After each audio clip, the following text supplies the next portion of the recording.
Buenas tardes, vamos a dar inicio a la quinta práctica del curso Apoyo a Gastroenterología. Bien, acá nos quedamos en esta diapositiva, ¿no? Es sobre la dilatación intestinal del colon. El nombre, para que ustedes conozcan esta entidad, que no es, bueno, no es frecuente, el nombre es coproestasis, ¿ya? Que mayormente la vamos a ver en una placa de abdomen simple. La coproestasis es la acumulación y retención de materia fecal en cualquier segmento del marco colónico. Ya puede ser en el colon ascendente, en ambas flexuras, en el colon izquierdo descendente, puede estar también en la ampolla rectal. Esta coproestasis comúnmente se asocia con el estreñimiento crónico o funcional y puede derivar en una impactación fecal severa provocando un bloqueo parcial o total del intestino grueso. Las causas: tenemos el estreñimiento crónico. El problema es que mayormente uno debe de tener un horario en las mañanas para defecar, ¿ya? Pero cuando uno, por hacer cualquier cosa, está con el estímulo de defecar y por hacer esas cosas no va al baño, entonces ahí empieza el problema. Ya empieza la demora, entonces el intestino grueso ya se empieza a alterar. Ahí empieza, a veces hay días en que uno defeca normal, otros días en que está ausente el estímulo de defecar. Entonces nosotros tenemos que tener un horario y ser constantes, ¿ya? Para que no alterar ese ritmo, es circadiano. Bueno, entonces una de las causas es el estreñimiento crónico. También tenemos la falta de actividad física, una dieta baja en fibra. También hay que tener en cuenta el uso prolongado de algunos medicamentos que pueden causar estreñimiento. Por ejemplo, en las embarazadas, cuando están anémicas, ¿no? El, el médico tratante le indica fierro. Y si ya tiene problemas de estreñimiento, entonces el fierro también produce más estreñimiento. Entonces, en estos casos hay que indicarle a la paciente, ¿no? Otro tipo de, de suplemento de fierro. También otra de las causas es la disminución del peristaltismo colónico, ¿ya? La coprostasis mayormente se presenta en ancianos y en niños debido a la inactividad y también a la dieta que ellos tienen. Dentro de los hallazgos que vamos a ver en una placa de abdomen simple, en decúbito supino, la imagen típica que ya hemos visto en otros exámenes es el fecaloma, la acumulación de materia fecal, que también se le llama, tiene el aspecto de migaja de pan, ¿ya? Es la presencia de masas sólidas, como vemos acá en la radiografía, están mezcladas con aire, pequeñas burbujitas de aire, la vemos en el colon derecho, en la flexura hepatocolónica, en la flexura esplenocolónica y también en el colon izquierdo. Es moteado, heterogéneo, son las heces deshidratadas y tienen este aspecto en migaja de pan o tiene también la característica de una imagen granular, de densidad, algo parecido a tejidos blandos, ¿no? Que se mezclan con las burbujas de aire. Como es típico, lo vemos acá, las burbujas radiolúcidas, también en la ampolla rectal lo estamos viendo. Este es el aire está atrapado en la materia fecal. Ahora, esta distribución mayormente se da en el recto, en la ampolla rectal, en el sigmoides, en el colon izquierdo y en el colon derecho. Ahora, esta dilatación crónica que estamos viendo puede causar una obstrucción intestinal funcional. Acá también vemos pacientes con coproestasis y miren cómo lo estamos viendo en estas radiografías de abdomen simple. La radiografía de la izquierda vemos, miren, acá se ha acumulado, ¿no? Toda la materia fecal que tiene la forma de migaja de pan, forma granular, con burbujas aéreas en su interior, mezclada con la materia fecal, prácticamente está deshidratada y está en la ampolla rectal. Está distendida, dilatada y está produciendo un desplazamiento de las asas intestinales, del intestino grueso. Y también vemos la luz a nivel del colon izquierdo, vemos, ¿no?, la materia fecal, como se ve, como migaja de pan y está mezclada con aire, abundante aire.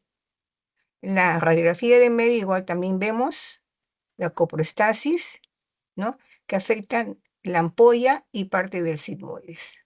Ambos están dilatadas y ocupadas con materia fecal deshidratada. También vemos en el colon izquierdo que se ve menos compromiso y en las flexuras colónicas, tanto derecha como izquierda. También estamos viendo en la tercera radiografía la coproestasis, ¿no?, que afecta, miren, todo el colon, desde la región seco-ascendente del colon derecho y el colon izquierdo, también la flexura esplenocolónica.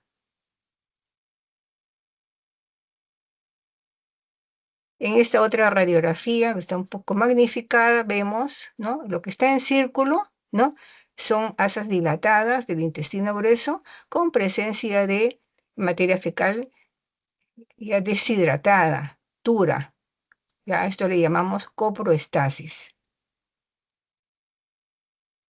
En cuanto a la impactación fecal o fecaloma, esto es algo parecido a la coproestasis, es una acumulación masiva de heces endurecidas, generalmente se encuentran en la ampolla rectal o en el colon sigmoides.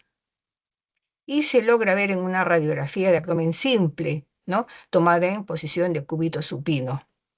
Hay factores de riesgo en la impactación fecal. Pacientes que están completamente inmóviles, cuadriplégicos, tienen un problema de columna, entonces prácticamente están postrados, ¿no?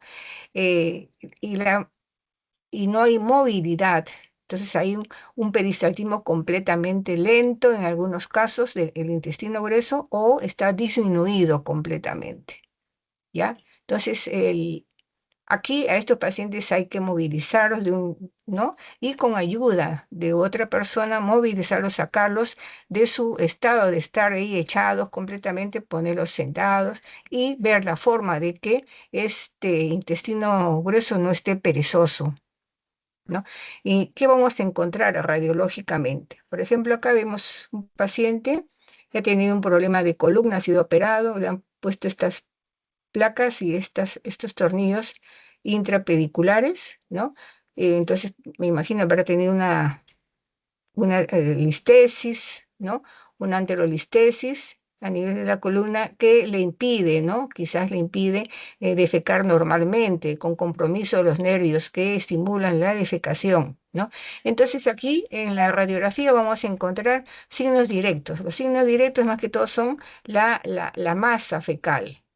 Ya habíamos dicho que tiene la forma de migaja de pan, la masa fecal. Está completamente deshidratada, como la vemos acá en el colon, en la parte baja del intestino grueso, en la ampolla rectal. Y vemos esa imagen en migaja de pan o capa de heces gruesas. Ese mayormente es el hallazgo clásico que se logra ver en una radiografía simple de abdomen.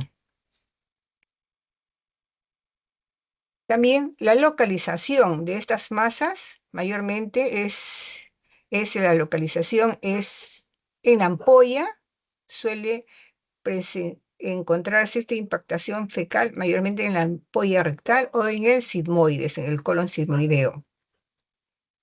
También podemos encontrar, agregado a esta impactación fecal, la coproestasis. Podemos encontrar heces focalizadas en otros segmentos del intestino grueso. Y Otra característica que vamos a encontrar es la ausencia de gas en la ampolla rectal.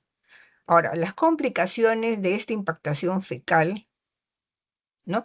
Va a ser la colitis estercoral. También vamos a encontrar quizás una isquemia de la pared comprometida y la obstrucción que impide, ¿no? Que impide que las asas, el contenido de las asas intestinales que están por encima de esta impactación fecal sean expulsadas hacia el exterior. O sea, va a haber una obstrucción eh, baja que va a producir una dilatación de las asas intestinales gruesas. Aquí vemos en estas dos tomografías, tenemos acá un corte axial y un corte sagital. Vemos, ¿no? Cómo las heces están impactadas en toda la luz de la ampolla rectal. Vean estas imágenes, como habíamos dicho, en migaja de pan, ¿no? Y mezcladas con aire. Acá en el corte axial lo estamos viendo. El compromiso es toda la ampolla que está completamente aumentada de tamaño, dilatada. ¿Ya? Entonces hay una dilatación del intestino grueso, sobre todo es el distal, por la presencia de una impactación fecal. En esta otra radiografía estamos viendo, es la misma que hemos pasado hace dos diapositivas anteriores, ¿no? Vemos el gran fecaloma o la impactación fecal, ¿no? En la ampolla rectal. Miren cómo se distiende completamente, ¿no? Y se desplaza ligeramente hacia la parte del hemiabdomen derecho y desplaza, ¿no? Las asas gruesas hacia la parte superior, ¿no? Y en el colon izquierdo estamos viendo que las asas, las austras, están llenas de aire y vemos también materia fecal que no avanza por este fecaloma. Igual acá vemos una gran dilatación de la ampolla rectal, ¿no? Y el aspecto de migaja de pan, que ya nos indica, ¿no? Que son heces deshidratadas con pequeñas burbujas aéreas en su interior y produce desplazamiento hacia los costados de las asas gruesas restantes. Igual acá, este es un paciente masculino de 30 años, también, ¿no? Presentó impactación fecal masiva, miren, ¿no? En este corte coronal, gran cantidad de heces que afecta la ampolla y el colon sigmoides. Se encuentran ambas dilatadas que sobrepasan la línea media y superior del abdomen. Más no vemos la presencia de masas obstructivas en su interior. Únicamente vemos materia fecal endurecida, deshidratada, ¿no? Tenemos que tener bastante cuidado. No, no esperar que el paciente llegue a estos extremos, porque a veces es difícil resolver estos problemas. En este caso se trata de un joven de 23 años con diagnóstico de enfermedad Hirschsprung. Esta enfermedad Hirschsprung es una enfermedad eh, congénita. Entonces ya el joven sabía de esta enfermedad y él eh, no tenía que descuidar, sus formas, su horario de defecar. Pero lamentablemente a veces no se puede con esta enfermedad, porque como es congénita, hay problemas de ausencia de los nervios, de los plexos ganglionares de Miesner y de Auerbach. mayormente están afectando el segmento distal del colon. Puede ser el colon izquierdo, medio distal, o puede afectar el sigmoides, mayormente, ¿no? Entonces, en esas zonas no hay ausencia de estos plexos nerviosos, entonces, ¿qué pasa? Que no responde. Cuando la materia llega, no se presenta la evacuación, porque no hay esos plexos nerviosos. Entonces, esa zona se dilata, se llena de materia fecal. Entonces, es lo que presentó este joven de 23 años. Fue a emergencia con un dolor abdominal, presencia de vómitos y estreñimiento de 15 días que no defecaba. En la clínica, el examen clínico, le encontraron una gran distensión abdominal, matidez a la percusión. Se le hizo un tacto rectal, ¿no? Y le encontraron una masa consistente, bien dura. Las heces estaban bien duras, tipo pétreas, firmes e inmóviles. Entonces, difícil, ¿no? Se intentó extraerlo con vaselina, así, con el fragmento, fue muy difícil y doloroso para el paciente. Entonces, el paciente fue sometido, fue preparado a sala y fue sometido a una laparotomía. Acá al joven le realizaron una colostomía del colon descendente, ¿no? Y se encontró una severa dilatación del sigmoides. Fue lo que le sacaron el sigmoides. Acá tenemos la pieza operatoria, ¿no?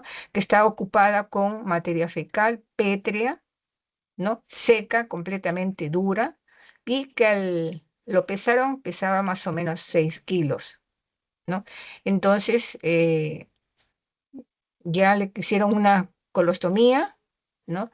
Y en la evolución el paciente mejoró, ¿no? Porque le resecaron este segmento, ¿no? Donde no había ausencia de nervios, ¿no? Ese era el problema, ¿no? Que motivaba, ¿no? La gran dilatación con acúmulo de materia fecal. En este otro caso, también tenemos una placa de abdomen simple. Vemos que los cartílagos costales están calcificados en ambos lados. Ya es una persona adulta, mujer de 70 años. Vemos cambios degenerativos en la columna con disminución de la densidad ósea en columna y pelvis. Ahora, en la excavación pelviana, lo que señala las flechas rojas, ¿no? Vemos, ¿no? Eh, un voluminoso fecaloma. Todo esto, y miren que tiene la forma de, ¿no? El aspecto de migaja de pan.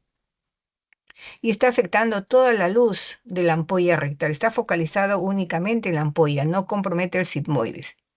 En este caso, como no era tan severo el cuadro, ¿no? Se, in- Se inició tratamiento con sondaje rectal y enemas, ¿ya? Y se consiguió mejoría sintomática, ¿sí? Se evacuó, ¿no? El fecaloma y prácticamente en la placa de control se vio, pues, ¿no? Que ya no había estas imágenes de migaja de pan. Entonces, cambió la dieta líquida, ¿no? Y sobre todo, ¿no? Que la paciente camine, que haga movimientos de las extremidades, ¿no? Para movilizar también, ¿no? Que no sea un colon perezoso. En cuanto al megacolon, el megacolon es una dilatación. Mega, que quiere decir que está grueso, porque también vamos a encontrar dólico colon, o sea, colon alargados, parecen unas serpentinas. Acá vamos a tratar del megacolon. Megacolon es ancho, ¿ya? Es una dilatación anormal y masiva del intestino grueso. El diámetro del colon, habíamos hablado que son 6 centímetros, pero en este megacolon su diámetro es mayor de 6 centímetros. Incluso si el ciego tiene 9, entonces en este megacolon vamos a encontrar 12 de diámetro. Ya. Entonces, este megacolon no tiene relación con cuadros de obstrucción mecánica, pero sí provoca estreñimiento crónico grave con complicaciones agudas. Ese es el problema del megacolon. Este megacolon puede ser congénito, por ejemplo, en la enfermedad de Hirschsprung, o puede ser adquirida, ¿no? Si es adquirida, puede ser causada por agentes tóxicos, la enfermedad de Chagas, a menudo causado por colitis severa o daño neuronal. Y el tratamiento del megacolon abarca desde cambios en la dieta y laxantes, ¿no? Lavativas hasta llegar a la cirugía. Depende, ¿no? Si mejora, ya se queda con la dieta y laxantes, pero si no mejora, ya tiene que ir el paciente a cirugía. Habíamos hablado que acá puede ser congénito, ¿no? ¿Qué quiere decir? Que está presente desde el momento del nacimiento, ¿no? O puede ser adquirida en la vida adulta. Cuando es congénito, la más frecuente es la enfermedad de Hirschsprung, como acabamos de ver en el joven de 23 años, ¿no? Y mayormente este joven nació con esta enfermedad, ¿no? Hay niños que también presentan la enfermedad de Hirschsprung, o sea, hay problemas de ausencia de los plexos de Meissner y de Auerbach, ¿ya? En este caso del megacolon congénito, uno de cada 5.000 nacidos predomina, se encuentra, ¿no? De 5.000 nacidos hay uno que presenta megacolon congénito y tiene una predisposición en el sexo masculino. Pero ahora se ha visto, ¿no? En estadísticas que la afectación es igual, 1 a 1, tanto en varón como en dama, ¿ya? En cuanto al megacolon congénito. Y en cuanto al megacolon adquirido, puede presentarse a cualquier edad, ¿ya? Y existen numerosas causas que pueden provocarlo. Por ejemplo, la enfermedad de Crohn, la colitis ulcerativa crónica idiopática, la enfermedad de Chagas, que es causada por la picadura de un mosquito, y también la hipopotasemia, el hipotiroidismo, la enfermedad de Parkinson, el uso de medicamentos que disminuyen la motilidad intestinal. Entonces, acá tenemos causas, ¿no? Que pueden conllevar a ser el megacolon adquirido. Bien, en cuanto al megacolon, acá lo hemos dividido en el megacolon agudo, el megacolon crónico, congénito, o sea, la enfermedad de Hirschsprung, y el megacolon tóxico. Vamos a ir desmenuzando cada uno de ellos. El megacolon agudo, acá vamos a encontrar al síndrome de Ogilvie. A este síndrome de Ogilvie también se le llama pseudoobstrucción aguda del colon. Hay una aperistalsis colónica, ¿ya? La causa no se conoce, es idiopática, no se conoce la causa. Y no es producido por una obstrucción mecánica dentro de la luz del colon. Se presenta en personas adultas, sobre todo en personas postradas. Así conforme se presenta, dura 4 días, a veces preocupa porque no se ve, ¿no? Hoy pacientes que han sido operados hacen un tipo de síndrome de Ogilvie y conforme aparece hay que controlar sus funciones, sus electrolitos y puede ir involucionando hasta desaparecer completamente. Después vamos a ampliar un poquito más del síndrome de Ogilvie. En cuanto al megacolon crónico congénito, tenemos acá la enfermedad de Hirschsprung. Habíamos dicho que este puede ser congénita o adquirida, ¿ya? Y este se produce la ausencia congénita porque no hay los plexos mientéricos. No, nace sin tener los plexos ganglionarios mientéricos, ¿no? En el segmento distal del colon está ausente estos plexos ganglionares. O sea que hay una ausencia cuando nace el recién nacido, entonces al comienzo no se detecta el megacolon, ¿no? O esta enfermedad de Hirschsprung, pero cuando empieza a defecar, a botar el meconio, entonces ahí vamos a ver que va a haber una dilatación proximal con una estenosis distal del intestino grueso. Y esto ya va indicando que hay una ausencia congénita del plexo autónomo de Meissner y de Auerbach. O sea, va a haber una aganglionosis distal, ¿no? Por ejemplo, acá en el esquema de este colon vemos que la aganglionosis es en el segmento medio distal del del colon izquierdo. Acá está completamente disminuido su calibre porque no hay esos ganglios del plexo autónomo de Meissner y de Auerbach. Es por eso que se produce una dilatación por encima de este problema, de esta ausencia congénita de plexos ganglionares o plexos neuronales, ¿no? Entonces acá se produce, ¿no? Entonces dilata, entonces ahí va a haber problemas de estreñimiento, de obstrucción colónica.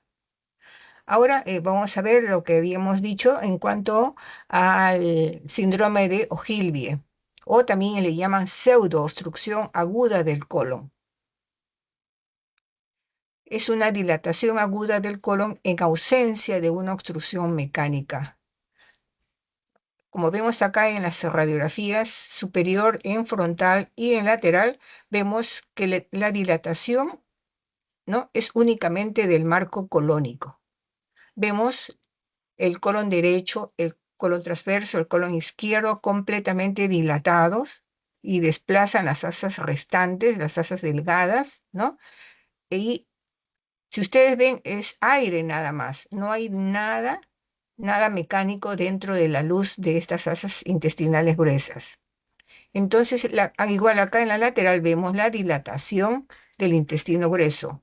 En las tomografías, igual, lo que predomina son las dilataciones del intestino grueso que desplaza las asas delgadas, y acá vamos a ver, ¿no?, las austras, ¿no?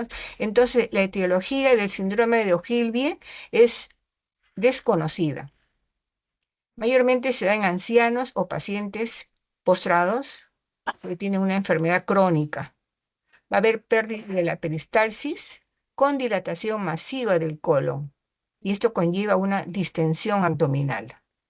Va a haber timpanismo.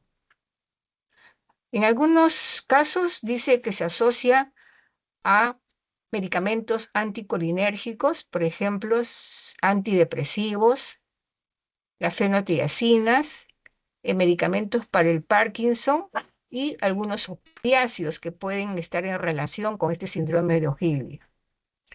Enfermedades críticas, o sea, pacientes completamente postrados, ¿no?, en cama. También se asocia a patología, ¿no?, en este caso, ¿no?, cuando hay problemas endocrinológicos y metabólicos, por ejemplo, pacientes diabéticos, cuando hay un desequilibrio hidroelectrolítico o en el hipotiroidismo. Y también, como le dije, puede estar asociado a una cirugía reciente. Los hallazgos radiológicos es lo que estamos viendo acá, ¿no? En la placa de abdomen en posición supina es la gran dilatación del colon, mayor de 6 centímetros, ¿no?, mayor de 9 centímetros en el ciego, ¿no? No hay presencia de lesión obstructiva dentro de ella, dentro de su luz. Y el tratamiento es multidisciplinario. Esa es la regla, ¿no? No descuidarnos, controlar sus funciones vitales, controlar sus electrolitos, ¿no? Ver, ¿no? Tomarle una radiografía cada 3 días y esto va a desaparecer. O ponerle una sonda, ayudarnos con una sonda rectal para disminuir, ¿no?, botar un poco de gas. Entonces ir y controlando, y tiende a desaparecer el síndrome de Ogilvie. Acá también vemos en esta radiografía de abdomen simple, paciente echado, y vemos la gran dilatación con edema de pared, las austras están bien separadas, ¿no? No hay nada en la luz que motive, ¿no?, este síndrome de Ogilvie. Y este paciente está echado. Acá en la tomografía, ¿no?, este es un corte coronal, vemos, ¿no?, todo el marco colónico dilatado. Se logra ver y abarca toda la cavidad abdominal. Como les dije, tengan presente que carece, ¿no? La causa no es orgánica, ¿no? Que justifique, no hay nada en su luz. Y personas adultas, mayores de 60 años, y la literatura habla de que tiene preferencia en varones, pero actualmente es 1 a 1. Y su curso es reversible y transitorio. Y también hay que tener en cuenta si está relacionado con esas entidades que pueden ser motivo de causar este síndrome de Ogilvy. El diagnóstico diferencial de la pseudoobstrucción intestinal o síndrome de Ogilvy hay que hacerlo con un hilio mecánico, una neoplasia del colon, un vólvulo del sigmoides, pero no tiene la apariencia del famoso grano de café gigante. Enfermedad de Hirschsprung tampoco, habíamos dicho, ¿no? La enfermedad de Hirschsprung mayormente si es a nivel, si es congénita, es a nivel distal del intestino grueso, ¿no? Enfermedad de Chagas tampoco. Síndrome de Chilaiditi menos. Síndrome herencial no tiene, hay que hacer el diagnóstico diferencial, ¿no? Las hernias y la apendicitis aguda. El riesgo de perforación, esto sí hay que tener cuidado porque aumenta drásticamente cuando la dilatación del colon es mayor a 12 centímetros por más de 6 días. Ahí sí hay que tener cuidado, ¿ya? Pero mayormente no llega a 6 días. En el cuarto día ya involuciona. Pero en caso de que llegue a 6 días hay que tener bastante cuidado porque pues, se puede perforar en cualquier segmento del intestino grueso. En Si el paciente es portador de síndrome de Ogilvy y está bien chequeado, ¿no? Hay que mantener una dieta absoluta con únicamente aportes de líquidos y electrolitos por vía endovenosa. Si es de manera necesaria, ¿no? Evitar los vómitos. No es necesario ponerle una sonda nasogástrica, pero sí una sonda rectal. Y también hay que evitar, ¿no? El uso de opiáceos, anticolinérgicos y antagonistas del calcio. Y tener mucho cuidado, ¿no? Para evitar, ¿no? Que se perfore. En cuanto a la enfermedad de Hirschsprung, habíamos hablado, ¿no? Que es una enfermedad congénita caracterizada por la ausencia de células ganglionares del plexo de Meissner que afecta la submucosa, ¿no?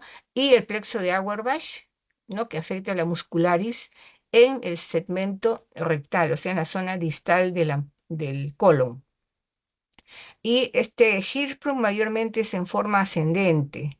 Si ustedes han visto acá en estos esquemas, siempre va en la parte distal, va afectando, por ejemplo, acá vemos que está afectando, en este esquema A, está afectando el colon izquierdo. Miren, acá no hay los plexos neuronales. O en el segmento B está afectando el colon transverso. El segmento C afecta todo el marco colónico. Habíamos dicho que la incidencia varía, puede ver de 100.000 nacidos vivos, puede encontrarse 1 a 2 que presentan esta enfermedad de Hirschsprung, ¿ya? Entonces siempre hay que tener cuidado con esta enfermedad. Acá tenemos un pediátrico, un bebito, que nació, ¿no? Con enfermedad de Hirschsprung. Como ven acá, ¿no? Se le hizo un enema, ¿no?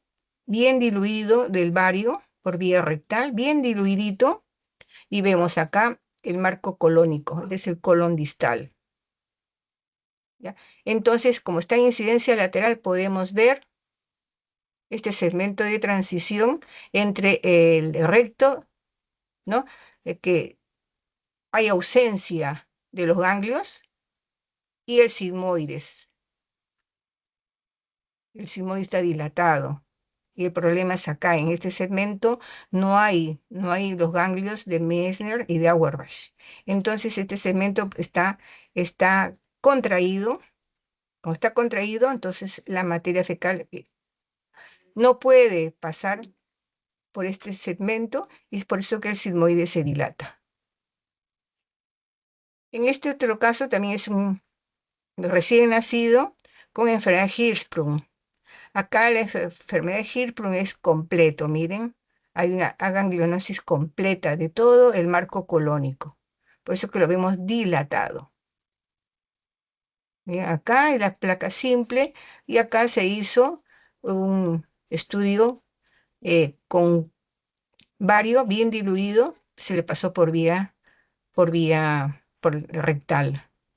Y con vía fluoroscópica vemos, se evacúa un poco de bario y bueno, no se le llena más aire porque ya tiene aire de por sí. Como vemos acá en la radiografía, ya tiene aire. Entonces el aire se mezcla con el bario y da estas imágenes para ver cómo está la mucosa interna.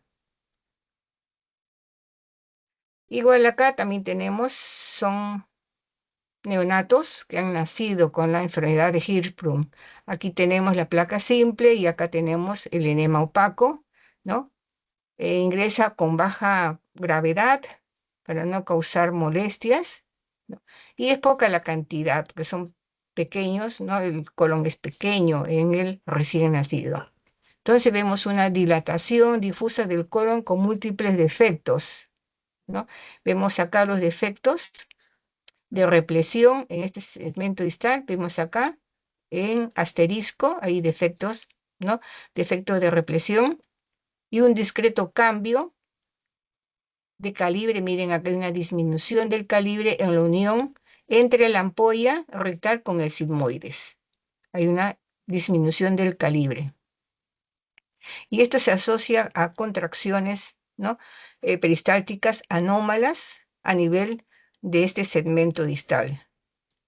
Ahora, la enfermedad de Hirschsprung, la única forma de dar con el diagnóstico es, ¿no? Es hacer antes de hacer el colon, ¿no? Vemos con la placa de abdomen, vemos una gran dilatación, entonces hay posibilidades de diagnóstico. Entonces, antes de hacer el colon, se indica una interconsulta con gastroenterología pediátrica para que le hagan una colonoscopía, ¿no?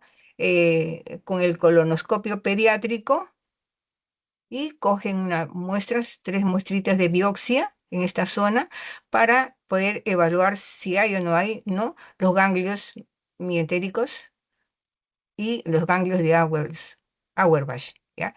Entonces, si no hay, entonces se da con él, entonces se confirma el diagnóstico de enfermedad de Hirschsprung. En cuanto al megacolon tóxico, que es diferente a la enfermedad de Hirschsprung, el megacolon tóxico es una enfermedad mortal. Esta se presenta con mayor frecuencia como una complicación de la inflamación intestinal o también de infecciones y también puede ser de isquemia intestinal. Aquí en la clínica, mayormente el megacolon tóxico cursa con diarrea sanguinolenta. Aparte de eso, va a haber distensión abdominal y signos de toxicidad sistémica. Y en los estudios de imagen vamos a observar, sobre todo en la radiografía de abdomen simple, la dilatación colónica en forma segmentaria o total. La dilatación es mayor a 6 centímetros y eso lo vamos a ver especialmente en el colon transverso. Aquí igual no es causada por obstrucción u otros tipos de dilatación colónica, como el síndrome de Ogilvie o la enfermedad de Hirschsprung. O sea que no tiene nada que ver con el famoso, la pseudoobstrucción o el síndrome de Ogilvie, no tiene nada que ver el megacolon tóxico o con la enfermedad de Hirschsprung. Tampoco no tiene que ver con esta entidad, ¿ya? Pero sí, el megacolon tóxico sí está asociado a signos de toxicidad sistémica y a una etiología inflamatoria, como la colitis ulcerosa crónica idiopática, el CUSI que siempre les mencioné, el otro sería la isquemia o infección del colon. Y para el diagnóstico, ¿no? Del megacolon tóxico nos basamos en criterios de Hallan. Acá se tiene en cuenta la dilatación colónica más de 6 centímetros de grosor, de diámetro, y también vamos a tener en cuenta tres de los siguientes signos que acompañan al megacolon tóxico. Uno es la fiebre, la taquicardia, la leucocitosis o anemia. Y también cualquiera de los siguientes criterios como hipotensión, hipovolemia, trastornos electrolíticos y estado mental alterado. ¿no? Entonces, esto hay que tener en cuenta cuando tengamos un paciente con sospecha de megacolon tóxico, pero más antes ha hecho una colitis ulcerativa crónica inespecífica, porque el megacolon tóxico vendría a ser la complicación de la colitis ulcerativa crónica inespecífica, o sea, o del CUSI, inespecífica o idiopática, o puede ser también una isquemia o una infección del colon, ¿no? Entonces, estas pueden causar el famoso megacolon tóxico, que es una enfermedad mortal. Acá tenemos en las radiografías cómo se ve el megacolon tóxico, ¿no? Completamente dilatado el colon, completamente dilatado, miren, hay edema de pared de las austras, ahí abarca toda la cavidad abdominal. Acá se puede confundir con el síndrome de Ogilvie, viendo esto. Y esta es una complicación del CUSI, de una isquemia o de un cuadro inflamatorio crónico del marco colónico. Acá sí, este es un megacolon crónico adquirido, o sea, acá sí vemos, hay una disminución del calibre del colon izquierdo, ¿ya? Esto no es un megacolon tóxico, no, el megacolon tóxico es todo el marco colónico dilatado. Esto es enfermedad de Hirschsprung, es un megacolon crónico adquirido, ¿ya? Entonces acá tenemos, ¿no? Este segmento izquierdo del colon, el estudio es hecho con enema varitado, ya, está completamente disminuido, hay una alteración del peristaltismo, ¿no? Y vemos también, en este caso, hay ausencia, hay una aganglionosis a partir de este segmento del ángulo esplenocolónico y todo el colon izquierdo. Vemos estenosis y cierta espasticidad de este segmento del intestino causado, ¿no? Por un megacolon crónico adquirido, o sea, una enfermedad de Hirschsprung. Ya hemos hablado, ¿no? Del megacolon tóxico, que es una complicación, ¿no? De la colitis ulcerativa crónica idiopática. Entonces, para esto, para este megacolon tóxico es importante que se cumplan dos condiciones: dilatación del colon y toxicidad sistémica. La toxemia sistémica, que es lo que vamos a ver en las imágenes radiográficas, la dilatación extensa del marco colónico. Acá lo vemos en esta radiografía, ¿no? La dilatación del marco colónico. Aparte vamos a encontrar una cierta atonía, hay una disminución del peristaltismo, del marco colónico. Como está dilatado, ¿no? Y, por ejemplo, acá todavía se mantiene en el lado derecho del colon, se mantienen las austras, pero en el colon transverso y en el colon izquierdo prácticamente ya no hay austras, hay edema de pared, se ve en la periferia hay edema de pared, ¿no? Ausencia de las austras, hay dilatación en este segmento del transverso, en cambio en el colon izquierdo, veamos, hay edema de pared, hay disminución acá, ¿no? Pero hay que tener, y también en el sigmoides, ¿no? Hay que tener cuidado, ¿no? Sobre todo, ¿no? Si hay riesgo de perforación intestinal, que pues puede causar una mortalidad en un 20% de casos que se ha visto, ¿no? Cuando no se ha llevado un buen control del megacolon tóxico. Entonces, las causas de este megacolon tóxico que lo vemos también acá en estos cortes tomográficos en el axial y en el corte coronal vemos, ¿no? La dilatación colónica con engrosamiento de la pared, vemos la pared está gruesa, y alteraciones de la grasa pericólica. Vemos acá, la grasa pericólica está alterada. Entonces, una de las causas del megacolon tóxico es el CUSI, la colitis ulcerativa crónica idiopática. Después tenemos esta colitis afecta a la mucosa, submucosa del marco colónico y también de la ampolla rectal y del sigmoides. Otra de las causas del megacolon tóxico es la colitis pseudomembranosa, la isquemia y otras infecciones. En los hallazgos radiológicos vamos a ver en las radiografías la dilatación del colon, ¿no? donde está mayormente afectado va a haber ausencia de las austras y la dilatación hay que ver, en el colon transverso es mayor de 6 centímetros, en el ciego mayor de 9 centímetros y vamos a encontrar una mucosa anormal. Hay edema, hay engrosamiento, miren, acá hay edema de pared, y está, la grasa pericólica es evidente en, en este estudio. La tomografía nos ayuda, ¿no? Para ver la pared del colon, es una pared delgada y también es una pared irregular. Ya, cuando tenemos este megacolon tóxico demostrado en una radiografía, está contraindicado hacer el colon con enema en el doble contraste. O sea, se puede hacer un colon a relleno nada más, pero no quitar el bario y después aumentarle más aire de lo que tiene, ¿no? Porque podemos perforar. ¿Ya? No está, por eso que está contraindicado, como dice acá, está contraindicado el estudio, ¿no? Del colon a doble contraste. El contraste rectal está contraindicado. Esto indica el colon a doble contraste, contraindicado. Únicamente nos ayudamos con las radiografías, ¿no? De abdomen simple y con la tomografía. Acá igual también tenemos en un lactante, este es un niño, bueno, no es un lactante, es un niño, pareciera lactante, es un niño de 7 años, ¿no? Debutó con malestar general, fiebre y distensión abdominal.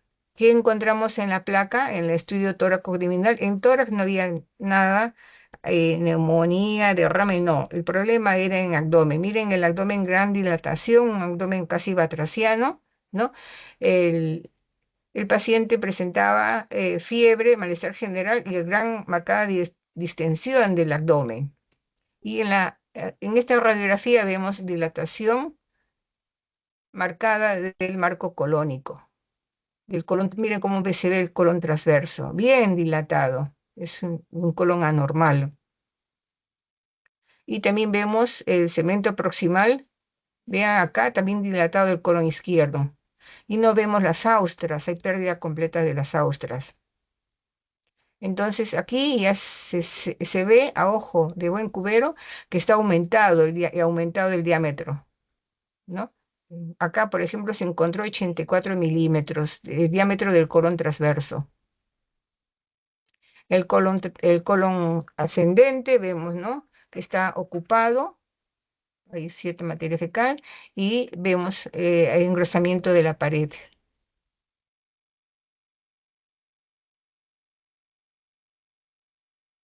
En esta otra la radiografía vemos, es una placa de abdomen simple, vemos el intestino grueso, está moderadamente dilatado con aire, pérdida de las austras. Este es un paciente con colitis ulcerativa, ¿ya? Está en fase activa la colitis ulcerativa. Acá todavía no hay el megacolon tóxico, ¿ya? Acá, por ejemplo, está afectando ya el colon transverso y también parte del colon derecho. Acá vemos, este sí es un megacolon, ¿no? Vemos la dilatación del marco colónico. Este es un megacolon tóxico. Y acá, este es la complicación del CUSI, de la colitis ulcerativa crónica idiopática. Esta es una complicación. Acá vemos asas delgadas, están medias apretaditas y la gran dilatación. Esto también es un megacolon tóxico. Es una dama de 45 años y vemos en la radiografía aumento de la distensión gaseosa del colon transverso, ¿no? Ausencia de austras.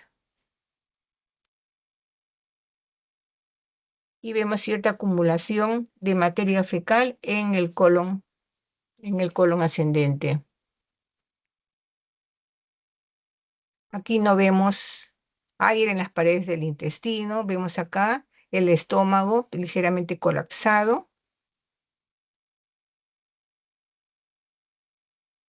Acá tenemos los criterios diagnósticos del megacolon tóxico propuestos por Hallen, ¿no? Primeramente hay que ver cómo está en la radiografía, si estamos frente a un megacolon tóxico. Hay que evidenciar radiográficamente la dilatación colónica. Y después tener en cuenta tres de los siguientes criterios: la fiebre mayor de 38 grados centígrados, la taquicardia mayor de 120 latidos por minuto, leucocitosis mayor de 10.500 por unidades por litro, con neutrofilia, y también cursa con una anemia. Y también hay que tener otros criterios agregados como deshidratación, alteración del nivel de conciencia, alteraciones de los hidroelectrolíticos y la hipotensión. Acá, esta es una radiografía saliendo ya de lo que es el megacolon tóxico, saliendo del CUSI, saliendo de la enfermedad Hirschsprung. Si ustedes ven, esta es una placa de abdomen simple donde vemos el colon transverso bien elongado, se pasea, sube, y también vemos elongado, pero no dilatado, es largo, pero no está dilatado. Entonces hemos visto el megacolon. Esto cuando está alargado y el diámetro se mantiene normal, entonces estamos frente a un dólico colon. También es una enfermedad congénita. Entonces acá se caracteriza por el largo, es recontra largo el colon, ¿no? Duplica a veces, ¿no? Su longitud normal. ¿Ya? En este caso estamos viendo que el transverso es más largo que los demás segmentos. A veces el sigmoides es más largo que los demás segmentos. El sigmoides se puede pasear o ponerse en la fosa ilíaca derecha, no moverse de ahí, está recontra elongado, o ponerse y quedarse fijo en la fosa ilíaca izquierda y debutar como una pseudotumoración, porque el médico cuando lo palpa siente ahí una tumoración. Entonces, para él es una sospecha de una tumoración en la fosa ilíaca derecha o en la fosa ilíaca izquierda. Pero mayormente cuando es alargado el colon transverso, no se mueve en cualquier dirección, porque este colon es movible, entonces no dan prácticamente molestias. Pero en esos colon alargados hay que tener cuidado, porque también con la dieta, porque puede ser causa de estreñimiento, y podemos encontrar los fecalomas, ¿no? Y hay que cuidarse también con la dieta y abundantes líquidos para mejorar el peristaltismo en esta zona, que se empuje la materia fecal. Acá tenemos este es el mismo paciente. Acá el estudio es a relleno, colon únicamente a relleno, no es el doble contraste. El paciente era portador de un DOLI largo, dólico mega ancho colon. Era largo y ancho el colon, pero a predominio del sigmoides. O sea, este paciente tenía el colon largo y aparte lo tenía ancho, pero todo era a predominio del sigmoides. Entonces se le hizo un estudio de colon a relleno nada más, no al doble contraste, a relleno. Entonces vemos, se hizo hincapié en diferentes proyecciones, pero más en el sigmoides, donde vemos que es largo y ancho. Acá lo vemos bien largo, miren, y ancho. Igual acá largo, sale de lo normal, y ancho. Por eso que dólico megacolon a predominio del sigmoides. Bueno, esto ya hemos visto megacolon, es, es ancho, ¿no? Los diámetros van a ser mayores de lo normal. O sea, mega es una dilatación persistente de la luz colónica, que se asocia con frecuencia a engrosamiento de la pared. Esto quiere decir que podemos encontrar el ciego mayor de 12 centímetros, ya no 9, pues mayor de 12, mayor de 9. El colon ascendente mayor de 8 centímetros. Habíamos hablado que 6 centímetros lo normal, acá vamos a ver mayor de 8, podemos encontrar 8, 9, depende. El colon descendente mayor de 8 centímetros y el recto sigmoides mayor de 6,5 centímetros. Pasa a las medidas normales. Acá tenemos unos criterios de diagnóstico en cuanto al CUSI, colitis ulcerativa crónica idiopática versus el Crohn, ¿ya? El CUSI, ¿qué es lo que afecta? Y el Crohn, ¿qué es lo que afecta? ¿Ya? Empezamos por ver, por el CUSI. El CUSI afecta la mucosa del colon, ¿ya? Únicamente el colon, la mucosa. En cambio, el Crohn, todo el tracto digestivo puede aparecer en el esófago, en el marco duodenal, en intestino, en el yeyuno, en el ilio o en el intestino grueso, en cualquier segmento, en la enfermedad de Crohn, ¿ya? Pero mayormente, si ustedes ven en literatura en la enfermedad de Crohn, van a ver en el segmento distal del ilio. Pero la literatura menciona que puede afectar cualquier, ¿no?, segmento del tracto digestivo, pero tiene mayor predisposición en el ilion distal.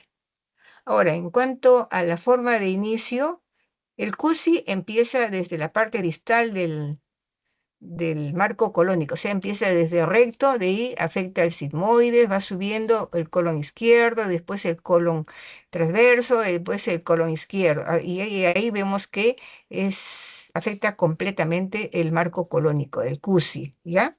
¿Ya? Pero empieza desde recto. En cambio, el Crohn respeta el recto, la ampolla rectal lo respeta. En cuanto a protector de riesgo, CUSI es una apendicectomía y tabaquismo. Igual es en el Crohn, apendicectomía y tabaquismo. En cuanto a la clínica, el CUSI debuta con diarrea sanguinolenta. En cambio, el Crohn con dolor abdominal. Que por lo que vamos a ver en las radiografías, en las etapas ya bien evidentes, ¿no? En la fase de actividad. En el CUSI, la imagen en tubo de plumero de todo el marco colónico, ¿ya? En una placa simple de abdomen. En cambio, en el Crohn vamos a encontrar la manguera de jardín, y si afecta el segmento distal del ilio, vamos a ver esa estenosis distal, el signo de Sterling. Bueno, de anticuerpos lo pasamos. ¿Qué lesiones produce el Crohn? El Crohn, un empedrado, imágenes en empedrado, tabicadas en toda la mucosa, ¿ya? A veces son un empedrado paralelo. En cambio, en el CUSI son imágenes, una granularidad de toda la mucosa del intestino grueso. Después vamos a ver en el CUSI, vamos a ver esas imágenes pseudo ulceradas que tienen las imágenes en botón de camisa, cuando la fase es activa del CUSI. Sí, en cuanto a úlceras, el CUSI, las úlceras son superficiales y se ven bien bonitas cuando se ven en, en el doble contraste. Aquí, en el Crohn, vamos a ver, ¿no?, que las úlceras son profundas y a veces se pueden fistulizar. Pues, puede haber una fístula entre asas delgadas, o una fístula entre una asa delgada o una asa gruesa, o una fístula que va hacia la vejiga o hacia la vagina, si es que es una dama. En cuanto a la afección macroscópica, en el CUSI vamos a encontrar pseudopólipos o pseudoimágenes vellosas. En cambio, en la afectación macroscópica de la enfermedad de Crohn, vamos a encontrar fisuras y fístulas, es lo más característico en la enfermedad de Crohn, las fístulas, o sea, trayectos anómalos que se pueden comunicar entre asas delgadas distantes o una asa delgada con una asa gruesa, ¿ya? Microscópicamente, en el CUSI es la mucosa la afectada, y en la enfermedad de Crohn es la parte transmural. Y la biopsia para hacer el diagnóstico del CUSI es hacer una colonoscopía, y se hace biopsias del recto y del sigmoides. ¿ya? En cambio, acá se hace una endoscopía nada más, una endoscopía y se ve la lesión. En cuanto a la histología, y es por estudios histológicos, acá se encuentran en el CUSI células polimorfonucleares y en la enfermedad de Crohn células multinucleadas. Las complicaciones, el CUSI es el megacolon tóxico y puede llegar a la perforación. En cambio, la complicación de la enfermedad de Crohn son las fístulas, las obstrucciones que se ve muy poco, pero más son las fístulas. Y en cuanto a cuando la enfermedad ya progresa y ya tiene más de 1 año, 2 años, 3 años, porque así es, la enfermedad es una enfermedad eterna. En cuanto a la malignización, ambas pueden llegar a causar adenocarcinoma a largo plazo. Por eso que los chequeos tienen que ser de estos pacientes, tienen que ser anuales. Acá tenemos, ¿no? Esquemas de la colitis ulcerosa. ¿Cómo es la localización? O sea, de la colitis ulcerativa crónica idiopática. Empieza, como les dije, ¿no? Del recto, de la ampolla rectal, ¿no? Cómo altera toda la mucosa de este segmento del recto. Altera completamente, ¿no? Cuando afecta la ampolla rectal y lo vemos en imágenes, ¿no? Y le llamamos proctitis, porque es esta zona únicamente que afecta, el resto está normal. Cuando va ascendiendo la enfermedad, afecta el sigmoides, y ya igual está también comprometido el recto. Entonces acá cambia de nombre, es proctosigmoiditis.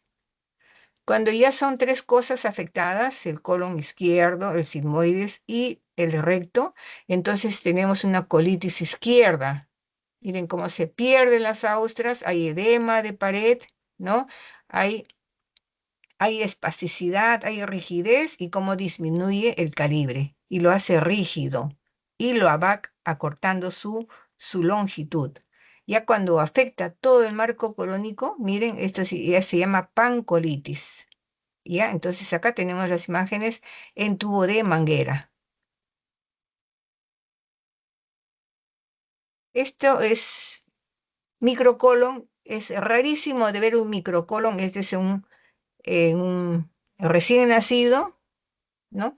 Y acá se le hizo un enema, un enema, un colon con enema, acá vemos la cánula, y entró, y este estudio se hace con fluoroscopía, prender y apagar la fluoroscopía, y vemos el pasaje, que es un estudio dinámico, ¿no?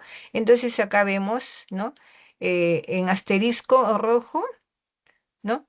Hay cierta distensión y hay una parcial distensión y ausencia de la represión, ¿ya?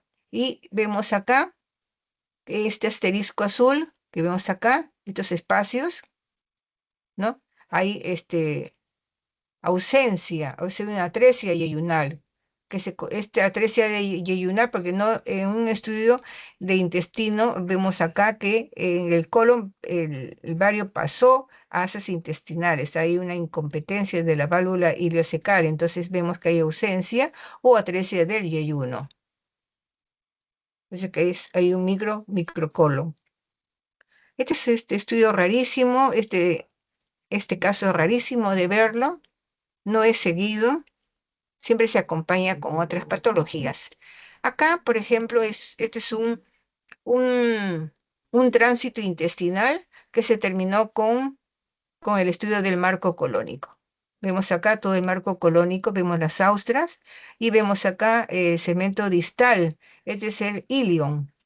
Este es el ilio, ¿no? Y acá en esta zona es una dama de 35 años y este estudio, como les digo, cuando se hace con bario, todo estudio es con fluoroscopía, ¿ya? Es un estudio dinámico, ¿no? Entonces acá en este segmento distal del ilio, ¿no? Vemos miren esta imagen mezclada con un tracto radiolúcido y una imagen lineal radio opaca. Todo esto acá que lo estoy señalando con el puntero.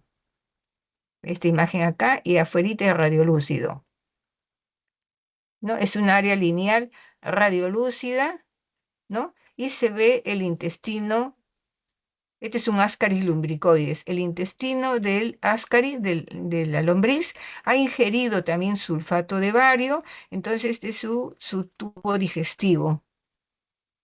Y este es el segmento distal, ¿no? Este es el segmento distal del ilion. Este es un Ascaris lumbricoides demostrado en este estudio. Acá también vemos ya un poco magnificado, ese es otro paciente, miren, magnificado acá. También vemos el Ascaris lumbricoides en asas delgadas. Acá está, mejor es el mismo paciente. Es un varón de 40 años y el paciente tenía pérdida de peso, diarrea, y en este tránsito intestinal estamos viendo defectos de llenado en el ilion medio y no se modifica, el gusanito está en el mismo sitio, ¿eh? En el mismo sitio. Y vemos igual, vemos una columna radiolúcida y otra columna de bario, ¿no? El parásito también ha ingerido, ¿no? Y acá vemos el aparato digestivo del Ascaris. El gusano adulto, ¿no? O sea, el Ascaris lumbricoides suele medir entre 15 y 30 centímetros de largo y tiene un diámetro de 3 a 6 milímetros de grosor. Y mayormente su hábitat es en el intestino delgado, ¿no? Y pueden ser expulsados, pueden pasar por el colon y salir en las heces, ¿no? En algunos casos a veces avanzan y pueden invadir el estómago y salir, a veces salen, pero eso raro se ha visto. Acá vemos un tránsito intestinal. ¿Por qué le llamamos tránsito intestinal? Porque el paciente está en ayunas. El paciente está en ayunas y está citado para que se le realice en sala de rayos el tránsito intestinal y únicamente el paciente tiene que beber la cantidad de 250 a 300 centímetros cúbicos de sulfato de bario.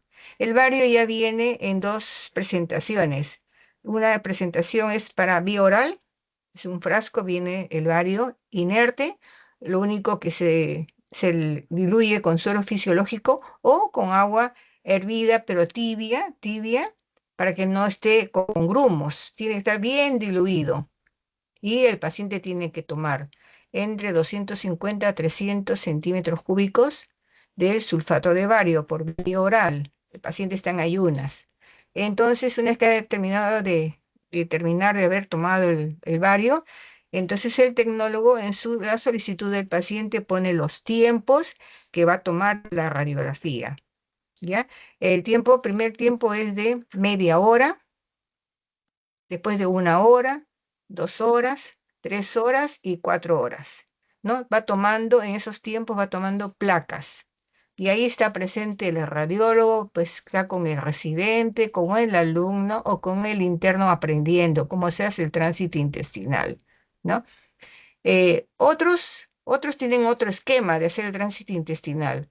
Hacen desde que está tomando, ven como de gluta y vemos el pasaje, porque este estudio dinámico vemos el pasaje del bario por vía oral, cómo dibuja él el esófago, cómo se abre el esfínter esofágico inferior y cómo entra el bario al estómago. Y lo vamos viendo con fluoroscopía, prender y apagar.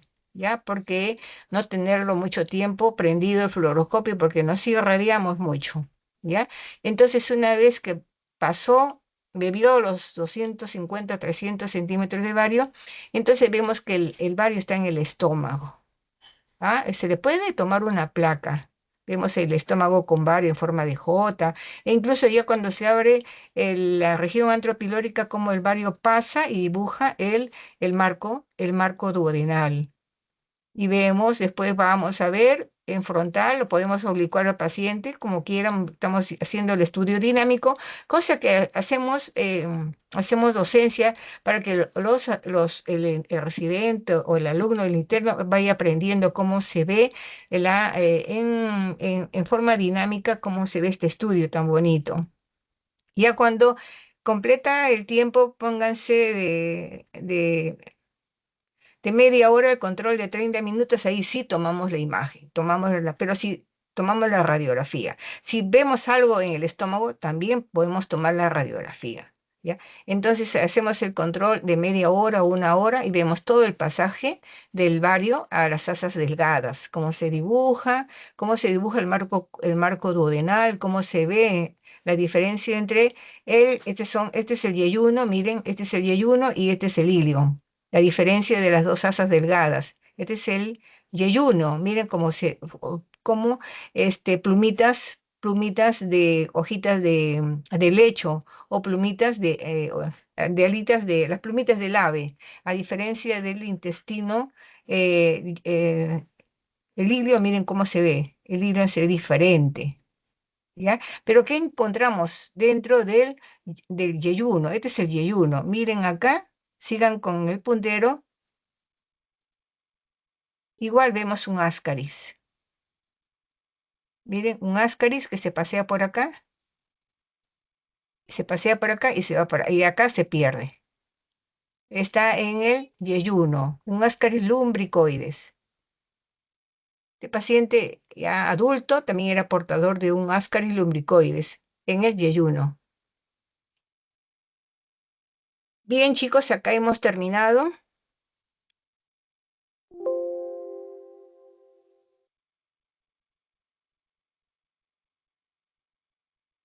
A ver un momentito. Vamos a pasar lista. Ya hemos terminado las prácticas. Espero que hayan estado, aunque sea la mitad de mis alumnos. Voy a pasar lista. A ver un momentito. Julio César,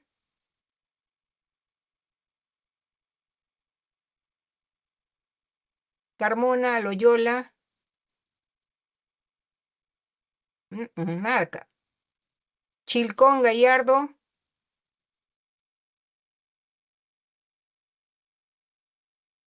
Cuenca, Escudero, Xiomara, tampoco. Fernández, Zamora, Nuria, Presente, Polenca, doctora, buenas. Sí, doctora, presente, Nuria, buenas tardes. Nuria, ¿no? Sí, sí. Ujú. Ya, a ver un momentito. García, Villanueva, Fabio, Buenas tardes, doctora. ¿cómo estás?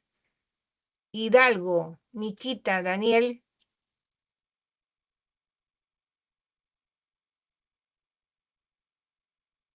Laura, Guamaní, Josep,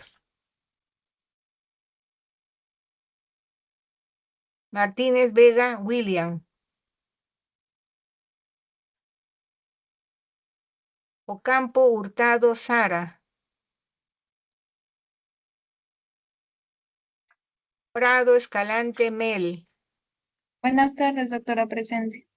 Ya te puse presente. Ramírez, María del Carmen. Buenas tardes, doctora, presente. Hola. Roncal, Valera, Franco. Presente, doctora, buenas tardes. ¿Qué tal? ¿Qué más? A ver, vamos. Solgorre, Uriarte, Brian. Presente, doctora, buenas tardes. Hola. Torres, Córdoba, Coraima.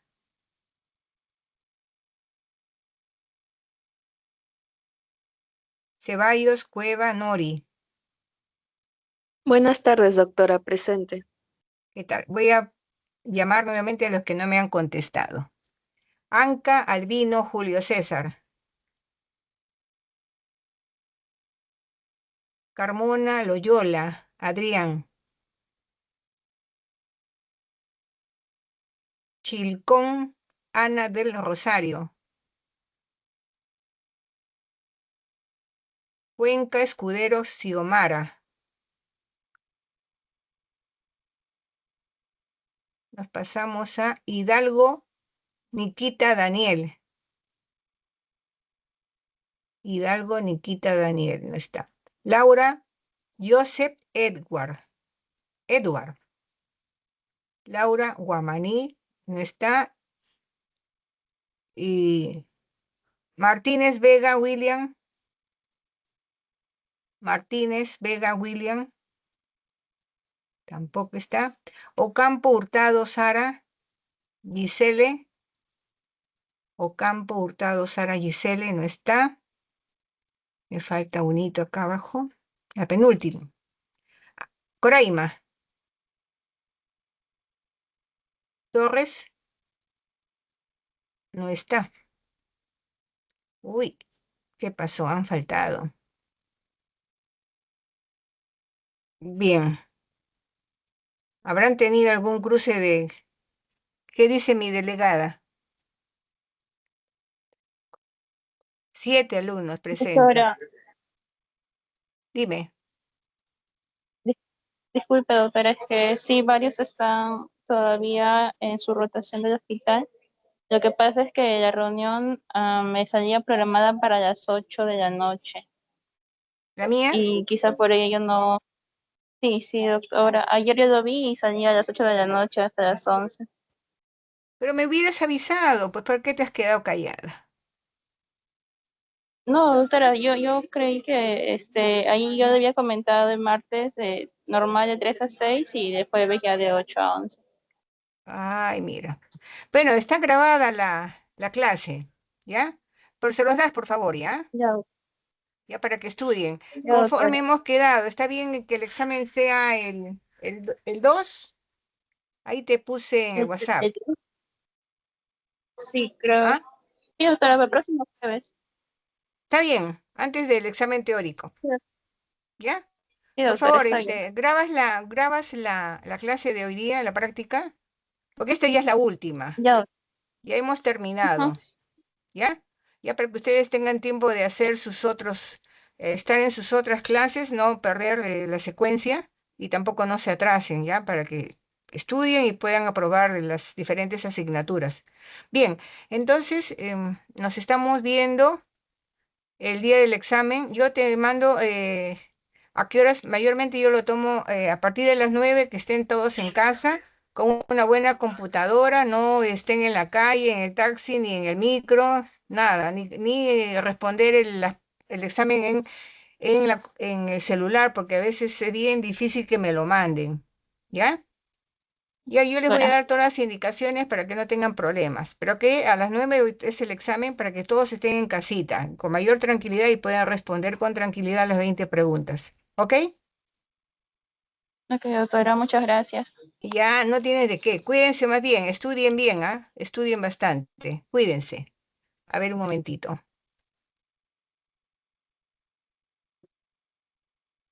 Bien, ya hemos terminado.